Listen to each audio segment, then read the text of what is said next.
प्यारे दर्शकों नमस्कार। तारीख है आज 18 अक्टूबर 2025, दिन शनिवार, हिंदी तिथि कार्तिक माह कृष्ण पक्ष द्वादशी।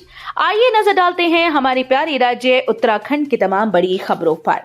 वीडियो शुरू करने से पहले कमेंट बॉक्स में जय हिंद लिखकर हमें सपोर्ट करें। तो चलिए शुरू करते हैं। यूपीसीएल के कर्मचारियों को दिवाली का तोहफा, बोनस और महंगाई भत्ते की दी सौगात। उत्तराखंड पावर कॉर्पोरेशन लिमिटेड ने अपने कर्मचारियों को दिवाली बोनस और महंगाई भत्ते का तोहफा दिया है। इस संबंध में निगम प्रबंधन ने आदेश जारी कर दिए।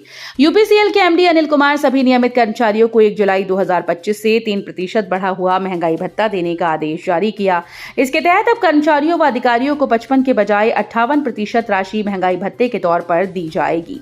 दूसरी ओर नियमित कर्मचारियों को नियमानुसार 7,000 रुपए तक का दिवाली बोनस दिया जाएगा। बारिश धुल के गई, प्रदूषण के कारण साफ हुई आबो हवा। इस साल अक्टूबर में सामान्य से 75% ज्यादा बरसे मेघ। इस वर्ष अक्टूबर में हुई लगातार बारिश से एक तरफ जहां तापमान में गिरावट आई, वहीं इसका सीधा असर दून की आबो हवा में देखने को मिला। भले ही इस साल की बारिश देहरादून समेत उत्तराखंड के कई इलाकों में दर्द देकर गई, लेकिन दीपावली से पहले बारिश ने हवा में मौजूद धूल कणों और प्रदूषकों को धोकर वातावरण को स्वच्छ बना दिया। यही वजह है कि इस अक्टूबर में अभी तक बीते वर्षों की तुलना में अधिक सुधार देखने को मिला। AQI के आंकड़े इसकी तस्दीक करते हैं। 2024 के 12 अक्टूबर को दून का AQI 54 था। इससे पहले साल 2023 में यहां का AQI 89 रिकॉर्ड किया गया था। धार्मिक स्थल के साथ पर्यटन से जुड़ेगा छोटा कैलाश, विभाग करेगा मंदिर का सौंदर्यीकरण। भगवान शिव के धाम से विख्यात आदि छोटा कैलाश मंदिर को धार्मिक स्थल के साथ पर्यटन स्थल के रूप में विकसित किया जाएगा। पर्यटन विभाग की ओर से भीमताल ब्लॉक की ग्राम पंचायत पिनरो स्थित आदि छोटा कैलाश मंदिर का सौंदर्यीकरण किया जाएगा। इसके लिए विभाग की ओर से तैयारियां की जा रही हैं। आदि छोटा कैलाश में हर साल महाशिवरात्रि पर्व पर भगवान शिव का आशीर्वाद लेने 2 लाख से अधिक श्रद्धालु पहुंचते हैं। मान्यता है कि छोटा कैलाश में भगवान शिव की पूजा अर्चना करने से श्रद्धालुओं की मनोकामनाएं पूर्ण होती हैं। सावन के महीने में भी श्रद्धालु दूर दराज से पहुंचते हैं। मंदिर में श्रद्धालुओं की बढ़ती भीड़ को देखते हुए पर्यटन विभाग की ओर से मंदिर में सौंदर्यीकरण का ये कार्य किया जाएगा। धाम में भी इसको मनाई जाएगी दीपावली, तैयारी शुरू। माता लक्ष्मी और कुबेर की होती है विशेष पूजा अर्चना। बद्री धाम में दीपावली का पर्व 20 अक्टूबर को मनाया जाएगा। पर्व भव्य रूप से मनाया जाएगा। इसके लिए BKTC की ओर से तैयारी शुरू कर दी गई। बद्रीनाथ धाम में दीपावली त्योहार धूमधाम के साथ मनाया जाता है। त्योहार के लिए बद्री मंदिर को फूलों से सजाया जाएगा। धाम में माता लक्ष्मी, कुबेर जी और बद्री विशाल के खजाने की पूजा अर्चना की जाएगी। बद्रीनाथ धाम के धर्माधिकारी राधाकृष्ण थपलियाल ने बताया कि धाम में दीपावली 20 अक्टूबर को मनाई जाएगी। खनन तत्परता सूचकांक की योजना में उत्तराखंड को मिला दूसरा स्थान, मिलेगी 100 करोड़ की प्रोत्साहन राशि। राज्य खनन तत्परता सूचकांक योजना के तहत उत्तराखंड ने श्रेणी C में देश में दूसरा स्थान प्राप्त किया। इसमें राज्य को 100 करोड़ की प्रोत्साहन राशि प्राप्त होगी। खनन मंत्रालय के पत्र के अनुसार राज्य खनन तत्परता सूचकांक केंद्र सरकार की एक प्रमुख पहल है, जिसका उद्देश्य राज्य स्तर पर खनन क्षेत्र में सुधारों को प्रोत्साहित करना है। इसमें राज्यों की तुलनात्मक समीक्षा के लिए उनकी खनिज संपदा के आधार पर 3 श्रेणियों में बांटा गया है। केंद्रीय मंत्री जितेंद्र प्रसाद बोले, आम जन तक AI को पहुंचाएगी सरकार। दून में आयोजित समिट में पहुंचे।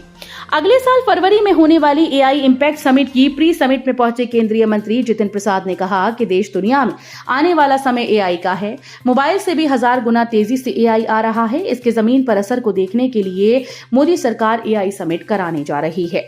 पीएम मोदी चाहते हैं कि AI जितना निचले स्तर तक जाएगा, उतना ही इसका लाभ होगा। सरकार AI फॉर ऑल कार्यक्रम चलाने जा रही है। देहरादून से मरीज लेकर बनारस जा रही निजी एम्बुलेंस पलटी, 4 की मौत, एक बच्ची की हालत गंभीर। अचरिया के हिंद अस्पताल के पास शुक्रवार सुबह एक निजी एम्बुलेंस अनियंत्रित होकर पलट गई। इस हादसे में 4 लोगों की मौत हो गई। थाना अध्यक्ष उमाकांत शुक्ला ने बताया कि एम्बुलेंस मरीज लेकर देहरादून से बनारस जा रही थी। स्थानीय लोगों ने बताया कि एक निजी एम्बुलेंस मरीज को इलाज के लिए बनारस लेकर जा रही थी। हिंद अस्पताल के पास नेशनल हाईवे पर हिंद अस्पताल के सामने एम्बुलेंस अनियंत्रित होकर पलट गई। इस हादसे में सड़क किनारे खड़ी अज्ञात 40 वर्षीय महिला की मौत हो गई। शीतकालीन गद्दी स्थल गोपीनाथ मंदिर पहुंची। चतुर्थ केदार रुद्रनाथ की डोली, भक्तों ने किया भव्य स्वागत। उच्च हिमालयी क्षेत्र में स्थित चतुर्थ केदार रुद्रनाथ मंदिर के कपाट आज विधि विधान के साथ सुबह 6 बजे शीतकाल के लिए बंद कर दिए गए। दोपहर बाद रुद्रनाथ की उत्सव डोली गोपेश्वर स्थित गोपीनाथ मंदिर पहुंची। इस दौरान महिलाओं ने रुद्रनाथ भगवान को नए अनाज का भोग लगाया और भजन कीर्तन किए। गोपीनाथ मंदिर में की गई विशेष पूजाएं। अब 6 माह तक भगवान रुद्रनाथ की डोली मंदिर में ही विराजमान रहेगी और यहीं पर उनकी पूजा की जाएगी। शुक्रवार सुबह 4 बजे ब्रह्म मुहूर्त पर भगवान रुद्रनाथ की पूजा अर्चना शुरू हुई। पुजारी सुनील तिवारी ने भगवान को दूध दही घी का लेप लगाया। श्रृंगार करने के बाद सुबह की पूजा संपन्न की गई। आरती और भोग लगाने के बाद सुबह ठीक 6 बजे मंदिर के कपाट शीतकाल हेतु बंद कर दिए गए। 7:30 बजे भक्तों के साथ रुद्रनाथ की उत्सव डोली ने गोपीनाथ मंदिर के लिए प्रस्थान किया। पंचगंगा, पितृधार, पनार बुग्याल होते हुए टोली मोली बुग्याल पहुंची। यहां भगवान रुद्रनाथ को राजभोग नए अनाजों का भोग लगाया गया। जयकारों के साथ डोली शाम करीब 4 बजे सगर गांव पहुंची। कुछ बाहरी लोगों का तंत्र रच रहा राज्य में साजिश, भाजपा प्रदेश अध्यक्ष ने दिए सवालों के जवाब। भाजपा के प्रदेश अध्यक्ष और राज्यसभा सांसद महेंद्र भट्ट ने कहा कि कुछ बाहरी राज्य के लोग उत्तराखंड में आकर माहौल खराब करने की साजिश रच रहे हैं। अजय भट्ट ने कहा कि उत्तराखंड में सभी धर्मों का केंद्र है। यहाँ 4 धाम हैं तो हेमकुंड साहिब दरगाह कलियर भी है, नैनीताल मसूरी में चर्च भी है। सब मिलकर रहते हैं, लेकिन कुछ समय से कुछ लोग यहाँ के स्वरूप को बर्दाश्त नहीं कर पा रहे, इसलिए गलत तरीके से भूमि खरीदने, भू कानून का उल्लंघन कर जमीनों पर कब्जा करने, यहाँ नकली राशन कार्ड, नकली आधार कार्ड बनवाने का एक तंत्र खड़ा हो रहा है। उन्होंने कहा कि आज कठोर कानून में विघ्न डालने वाला कोई एक व्यक्ति नहीं, बल्कि पूरा एक अर्बन नक्सल तंत्र है। काशीपुर में आबादी के बीच खोला गया पटाखों का गोदाम किया सील। पुलिस ने 80 पेटे पटाखे किए गए जब्त। काशीपुर में गोदाम स्वामी ने घनी आबादी में मकान में पटाखों का गोदाम खोल दिया। सूचना पर पुलिस टीम ने गोदाम पर छापा मारा और बिना लाइसेंस के बिक्री को रखी आतिशबाजी की पेटियों को जब्त कर गोदाम को सील कर दिया। एसडीएम अभय प्रताप सिंह को किसी व्यक्ति ने गंगे बाबा रोड पुष्प विहार कॉलोनी में घनी आबादी के बीच में कौशल यादव के मकान में आतिशबाजी का गोदाम होने की सूचना दी। एसडीएम ने अवैध गोदाम पर पुलिस अधिकारियों को कार्रवाई करने के निर्देश दिए थे। बुधवार की रात पुलिस गोदाम पर पहुंची थी, मगर वहां ताला था। बुजुर्ग को 10 दिन का डिजिटल अरेस्ट कर ठगे 18,80,000 आरोपी को राजस्थान से किया गिरफ्तार। अल्मोड़ा जिले में साइबर ठगी के मामले लगातार बढ़ते जा रहे हैं। देघाट क्षेत्र के एक बुजुर्ग से साइबर ठग ने क्राइम ब्रांच ऑफिसर बनकर 10 दिनों तक डिजिटल अरेस्ट कर 18,80,000 से ज्यादा की ठगी की। पुलिस ने ठगी के आरोपी को राजस्थान से गिरफ्तार करने के बाद जेल भेज दिया है। कुंभ के लिए 10 मंत्रालयों से जल्द काम करने का अनुरोध। रेलवे लाइन समेत कई अहम काम हैं शामिल। कुंभ 2027 के लिए राज्य ने 10 केंद्रीय मंत्रालयों के कार्यों को जल्द पूरा करने का अनुरोध किया। इसमें सड़क से लेकर रेलवे व दूर संचार तक शामिल हैं।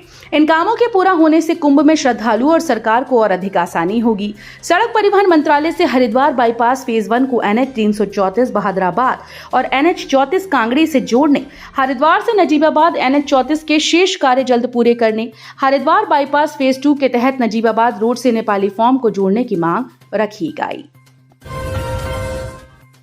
बद्रीनाथ के पास कंचनगंगा के ऊपर कुबेर पर्वत से टूटा ग्लेशियर, मचा अफरा तफरी, देखकर सहमे लोग।